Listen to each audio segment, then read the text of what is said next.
啊，你好，三位老师，你好，你好，你好，hello，三位老师好，你好，还有我叫江涛，今年29岁，来自山东德州，我现在在北京一家网络公司做主持人的工作。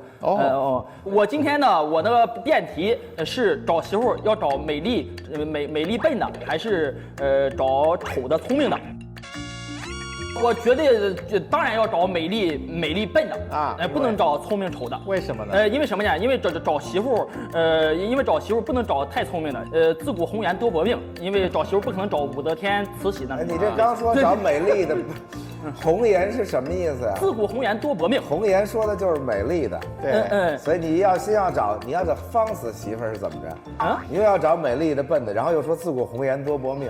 啊，他俩是一体，是一个系统，就是找媳妇一定要找美丽笨的，因为然后红颜薄命的。红颜薄命是指什么呢？因为正因为他薄命，才需要我的关心，我的呵护。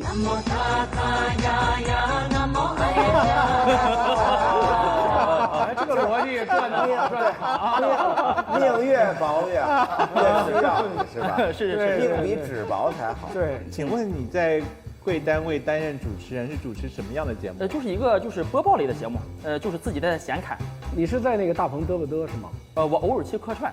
你去客串是编剧还是导演？他那时候不火的时候，他让我去，等他火了就不理你了。火了以后就很少了。你怎么得到那个机会呢？在《屌丝男士》我是上了一个相亲节目《非诚勿扰》。你到底上多少节目啊？因为我也不知道我为什么能叫这节目。这次参加节目，你们的编导给我打电话说我是爱奇艺奇葩说的，我就说爱奇艺肯定有钱啊，现在行业第一是吧？还有个100万的工作机会，你说就照着100万工作机会，我也得来啊。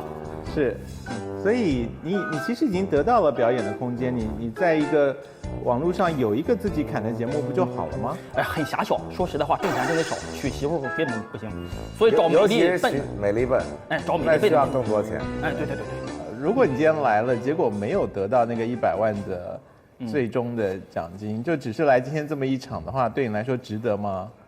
非常值得，没有一个人来说，我也不能说这节目也不能潜规则，是吧？也不能送礼，是吧？对每个人都是。这节目如果能潜规则，你打算怎么？所以呢，就是说实话，对每个人都是有机会的。你看我虽然没有漂亮的腿，你看是吧？那腿我也没有。不带露肉的啊！我们这真不能潜规则。对，我们是个很正经的节目啊。其实是这样，我觉得江涛给我们带来好多快乐，而且其实就仔细来听，基本上你跟他的对话，他都接得住，对，甚至他不完全同意你的意见，他也会以各种方式来誓死捍卫我说话的。所以我不知道他会在辩论里是一个什么状态，要请你们2位来决定了。江涛，你先回去让我们蔡老师好好想想，给我们一点空间，然后我研究一下啊。那我不确定我们会不会在这个节目当中再看到你，可是我想凭你的本事，我们终究会在某处看到你的。对，不确定是，就是不确定。不确定，因为等一下你走出去之后，下一个走进来的人，万一让我们更开心，那你就没了。我现在就渴望下边的人都给我退赛吧，好吧？很好的想法，太正面了，好吧？咱们也别麻烦了，大家早点下班是吧？下班，其他人就别录了，好吧？好策略，好策略。你出去路上顺道把他们都劝走，这是这是很好的态度，我喜欢啊。对，谢谢江涛，行，再见了，别客气，再见。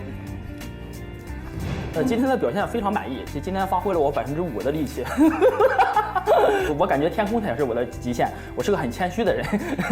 江涛要出现在比赛，他能赢我不确定，但至少他能把人搅和乱了。而且你说以奇葩的立场来讲，是够奇葩呀，对呀，一朵奇葩。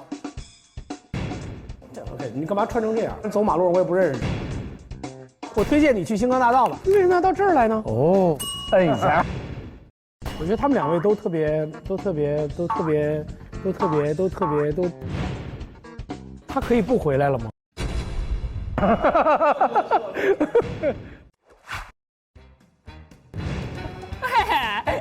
你们好，你们好。我叫豆豆，是一名小丑演员。对了，我给你们带礼物来了，稍等，等一下。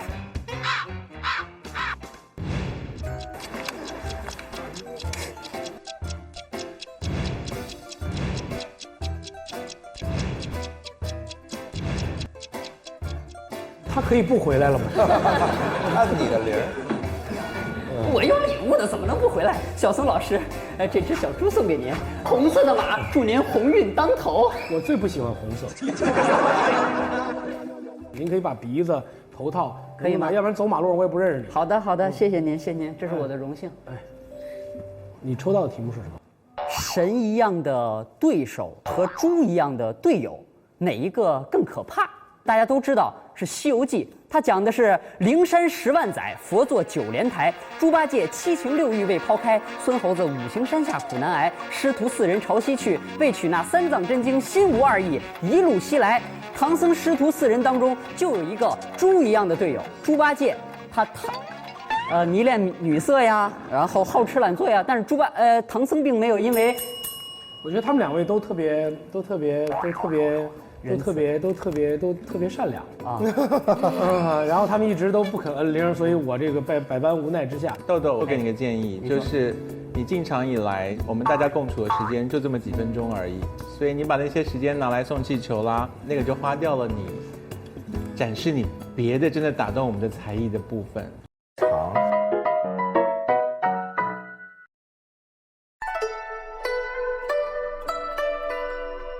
好。哇，老师好，好漂亮啊，你好。我叫钟美，我护照上这些都叫钟美。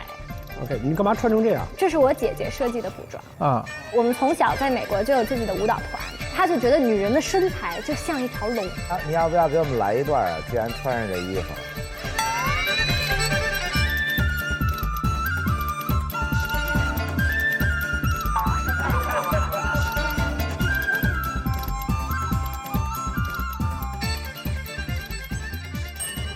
可以了，可以了，可以了。如果你有一个本事，一边跳中国民间舞一边说话，那就更没法看了，已经直接晋级了。可以的。真的吗？对。来一段。家里脏了，擦着这个地板。对，擦着地板，擦着屋子呀，对啊，你看左头头，右头头，擦一擦地，然后呢，那边还得擦一下。我没擦到，所以必须得这样，是吧？钟美，我觉得你，如果以美国人的角度要求你的话，你已经是一朵奇葩了，你已经是一朵奇葩，而且说话说得特别好。但中国人的角度的话，我不行。我觉得你开始说话的这个方式，其实没有超出一个学中文的普通人，普通人来跟我们聊天的一个方式。对，所以我理解。我们以后有机会再沟通，你看行不行？但是我在走之前，我想先说一句。你说。就是我一直这3年以来，在中国特别崇拜高晓松老师。谢谢你。好，谢谢，再见。好，我们来看看这个。我叫魏明，我每天的工作内容呢就是教小朋友变魔术。说起为什么会成为这个魔术老师啊，我可能还要讲一段我自己的小故事。那这个故事呢，我觉得就不如从这副扑克牌说起。这是一副当年我自己画的扑克牌，虽然说画风很稚嫩，但是当时呢，我花了很多的精力在画它。那后来呢，有一天啊，小镇里啊来了一个人，一个魔术师，他就问我，他说：“哎，孩子，听说你会变魔术，对吗？”我说：“是啊。”他说：“那你给我表演一个吧。”我说：“那你随便的选一张牌。”然后他选择了这一张牌，我记得当时，我说：“看，有飞机。”当他回头的时候，我偷偷的看了一眼，我说：“啊，我知道了。”我说：“刚才呢，你选择的呢是一张草花四。”然后他笑了笑，他跟我说：“他说孩子，魔术啊不是这样变的，魔术呢应该是这样，你把草花四呢放到自己的手臂上，轻轻的揉搓一下，你就会发现，它就变成了一张真正的草花四。那我再把整副牌的牌背在手臂上揉搓一下，你会发现，牌背也变成了一副正常的牌。不仅仅如此，你会发现。”每一张牌都变成了一副正常的扑克牌，于是我就开始了我自己学习魔术的生涯和历程。那若干年以后，当我在魔术上也取得了一些成绩的时候，我开始怀念魔术对于我儿时带来的那种美好的感动以及精彩的回忆。于是我就想说，也许我应该把更多的感动带给更多的孩子们。我拿起了当年的那副扑克牌，轻轻地切了一下。你会发现有一张牌回来了，再切一下，你会发现第2张牌也回来了。打开一看，你会发现每一张牌又变成了我儿时的那副扑克牌。很可爱。今天我站在这里分享一些我自己在学习过程中的一些感受，我希望把这些感受带给更多的人。魔术也许是假的，但是魔术师娱乐大家的心是真的。谢谢。谢谢魏晨，非常好，精彩，非常好。所以你的魔术风格向来就是边说故事边变魔术吗？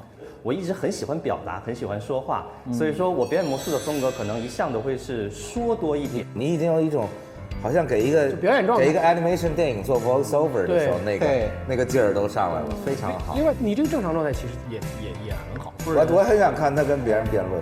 我觉得其实你已经取得了加入我们某一个人团的。那康永哥，我会很乐意再一次见到你。好，谢谢马东老师，谢谢高老师，谢谢康哥，谢谢你。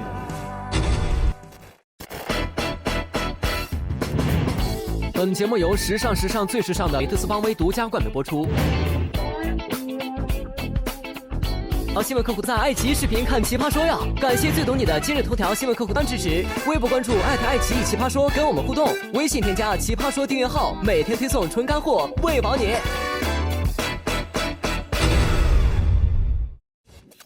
张扬，我叫张扬，我叫了好多年的这个名字了，因为这是奇葩说，我就是一奇葩呀，我能说，我到这地方名至实归。我来展示自己，我是来拿冠军，拿了冠军就有工作。我想当一个主持人，我就是应该生在舞台上的人。我是为舞台而生的人，应该这样说。长得帅就是好，我觉得只要给我这个平台，我的生命才有鲜活的意思。吴宗宪无疑是综艺节目主持人上的龙头大哥，现在，所以我这次来是帮助蔡康永老师扫清我们共同的敌人吴宗宪，捧红蔡康永。好，来呗，看看下一个是谁。我就是综艺主持界的屠龙道，作何感想？啊，已经淘汰了。你好，你好，马老师。OK， 我做自我介绍吗？需要我来做自我介绍吗？需要，因为我不知道你是谁。你看我这地方有牌子，我叫张扬，文章的张，其貌不扬的扬。我从小到大很喜欢说话，我参加了很多辩论赛、演讲比赛，拿到很多奖。爽，然后也上过一些电视，比如湖南台的《天天向上》，我一去《天天向上》收视率爆棚啊，爽。然后呢，就是央视有一个开讲的节目，我去当青年代表，我去了20多次，次去收视率都爆棚，爽。我今天要特别是跟蔡老师说一件事情，我们都知道台湾有一个主持人叫吴宗宪，对，我的梦想是把他打败，但是吴宗宪我一个人打败他有没有可能我不知道，但因为他后面有一支很强大的队伍，那个领军人物叫周杰伦，我知道您好像还没有一个领军人物作为您的后面的这个接班人，我今天来就是想告诉您，我来了，谢谢。你可以告诉我们，比方说撒贝宁连续20次邀请你，总有个原因吧？还是说你每次都拿到？他每次做的盒饭都特别好吃，所以连续我不但20多期做盒饭，都邀请我还会送盒饭。我们今天讲的话题其实非常的哲学化，叫道德是不是工具？您的观点呢？我说道德不是工具。为什么道德不是工具？工具是干嘛的？有用的。道德有什么用？好，有的人他没道德，你跟他说你没道德，他我就没道德。道德第一个，它没有办法作为工具性；第二个，工具的作用是什么？我们说改造这个世界，创造这个东西，道德能创造什么？道德自己老改自己，一会儿说哎呀这是对的，一会儿说那是对的，它的不定型，一个不定型的东西说什么工具？又不是橡皮泥。好，对不起啊，题目我刚才记错了，就你抽到这个题目应该是道德就是工具，我记错了，你重新说一遍。要说马老师厉害。因为马老师洞悉人间之真情，发现道德本身就有工具性。为什么这么说？因为道德本身虽然不是工具，但它有演变呀，道德的规范和规则呀。在这个世界上，我们谁不能够活在道德的阳光下呢？一个人没有道德，只是工具，对他没有产生作用，并不是说这个东西它不是工具啊。你说是吧，马老师？马老师您真好。谁能借我一个金牌吗？谢谢您啊，谢谢您。我最后问一题好了哈。讲一本你最近读的书的书名让我吓一跳吧。你最近在看什么书？我一直在看圣经。因为我觉得我需要有一个指导的方向。为什么？谢谢你了，拜拜。为什么不是说话之道呢？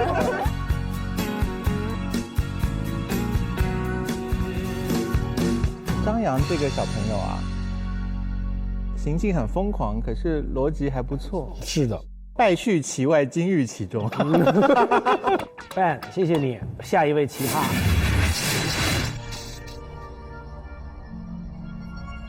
太君积极无力。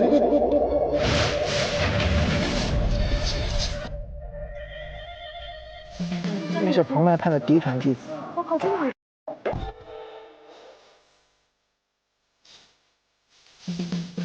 仁真道教蓬莱派第19代弟子。你真的有什么第19代这回事吗？有，他一上来我就知道有。今天来在了爱奇艺，让我介绍啊我自己。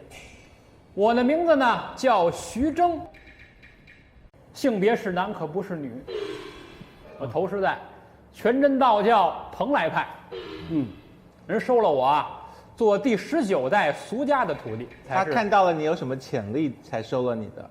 就是我一天正在家打坐呢，突然感觉眼前这块就是眉心这儿有一道白光歘一闪，然后我手机就响了，我接起来就是我师兄给我打的电话。他怎么知道你师兄是中国移动的吗？什么叫白光一闪手机就响了？他的 WiFi 装在这里。对。好，我一句话，您相信超自然的能力是这意思吗？在您和道兄之间打坐的时候，突然腾空而起啊，什么这些事儿，发生过吗？放不了那么大的屁。好，这才是道家，这才是奇葩，这才是道家。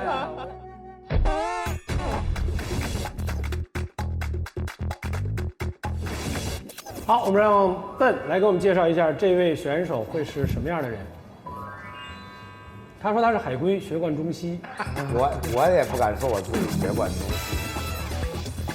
先问你一个问题啊，您说，你这个学贯中西，你看看这笨是哪国人？我不知道。好，傅姐用英文讲一下你做生意的一个基本原则。You are God， 你是上帝，你的一切就是我的要求。用英文说 ，You are God， 不就这一句吗？傅姐 ，You are my God， 你知道吗？You are oh my God。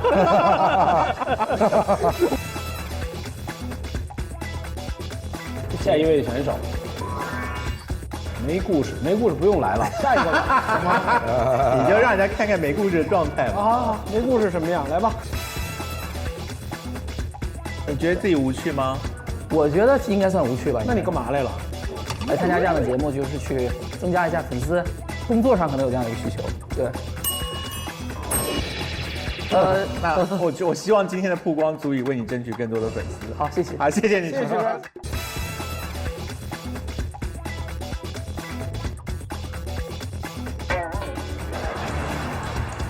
不是我们找那个人。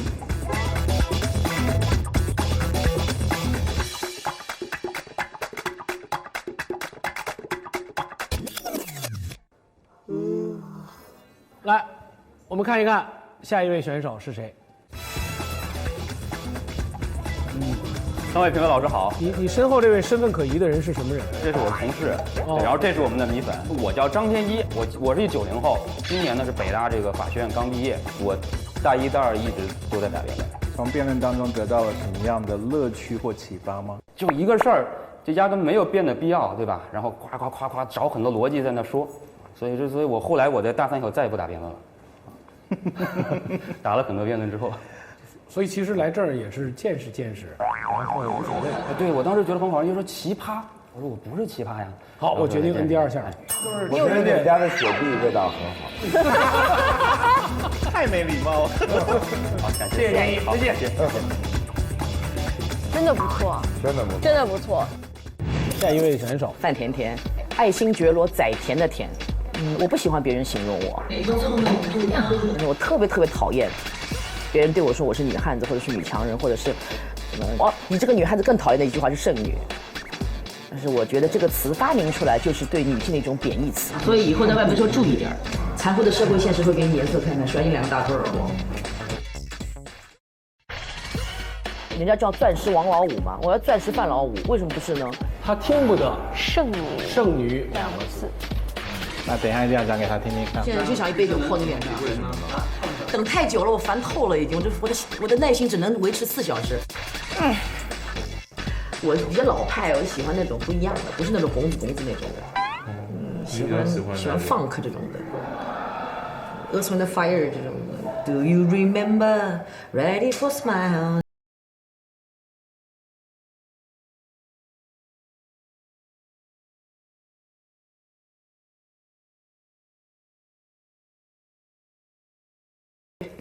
就我可以做吗？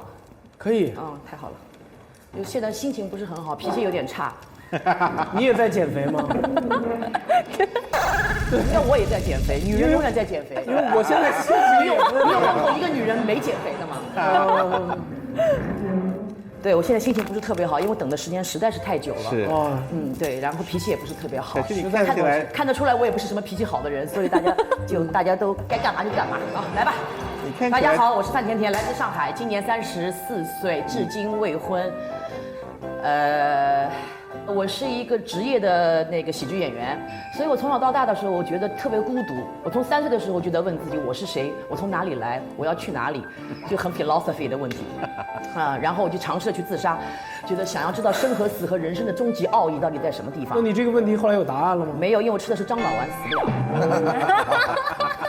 对，范甜甜，你每天出门的时候，妆容都这么整齐吗？没有，刚才才补的妆，我平时不化妆。所以是素颜出门吗？对，我不一点都不 care。我觉得人就是这张皮，特别像我这种以个性取胜的女人，我根本不用靠脸。虽然我长得这么好看，我从小到大就觉得我是这个世界上最好看的女人。我每次我经过镜子的时候，都会觉得这个镜子为什么没有爆掉，叫脸爆干个脸啊！当然，在世俗的眼光当中也许你觉得我是一般般的，所以你没有什么。就也跟我不是一个 level， 所以也不想多。所以跟男生出去约会的时候是，那是一定要化妆的。男人都是视觉的动物，好吗？不要减肥，不要减肥，那就是放屁。你一胖就不要你了，就这么简单。而且我到了30几岁，我没结婚嘛，现在很大的问题，你看我自己把点又找回来。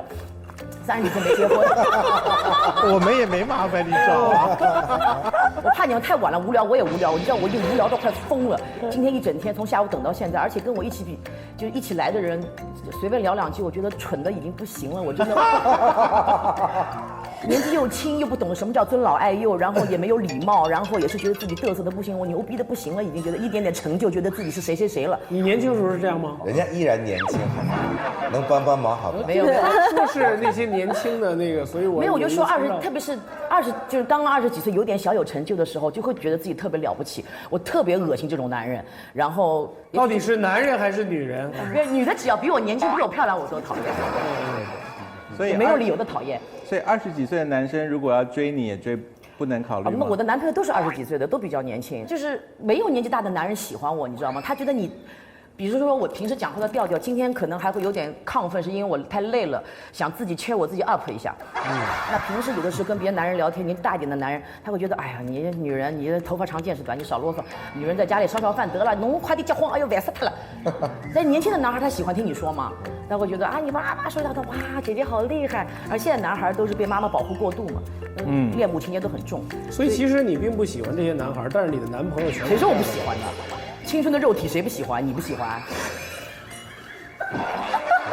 你对，继续吧。青春的霸态谁不喜欢？对不对？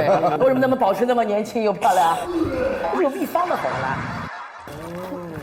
请问你说你小时候就开始思考哲学性的生死问题，对，然后之后为什么走上了喜剧表演之路，而不走上可以考虑生死问题的那些研究的方向？因为我还留恋人世间的欲望，对父母的割舍和对。吃饭啊，买名牌啊，这个女人喜欢的这种欲望，年轻的男孩子啊，都还有留恋。我觉得再过个大概20年左右的话，能行吧。所以，如果你可以选择的话，你比较喜欢在舞台上表演，还是电视，还是电影？我想选择电影。有尝试过吗？有，我签了周星驰的公司，最早的时候，我比黄圣依都还早。我演的功夫我也有演过，在美国的公映的时候。你是演的那个斧头吗？没有，那时候我很瘦很漂亮的，好吧？对，后来拍了他们的电视剧，也有拍《功夫状元》，拍了好几个电视剧，拍了电影。后来因为公司的事情就被雪藏了嘛。我问一个无聊问题，您带的这些装饰品有什么特殊的意义，还就纯是好看？只是爱好，但是我的骨子里有2种，一个是 funky， 一个是 hip hop。所以我说，人家在听那个小虎队的时候，我已经听 Earth, Wind and Fire， 我听 George Duke，Cool and Gang 这种的什么的 ，Ella Fitzgerald 这种的，就是后来慢慢这种音乐开始演变成 hip hop， 然后我就开始跟着年轻人的脚步开始 hip hop， 然后又开始什么 B.I.G， 然后又 Tupac 那个年代我也很激动呀。然后现在年纪稍微大了一点了之后，觉得就是作为一个音乐的战士，你是不能死的，所以我要把我的 hip hop 精神永远存在下去。但是我觉得我是女生，所以有的时候一定要有一点女孩子的元素在里边，你们可以看到我小女生的一面。你到底是哪来的？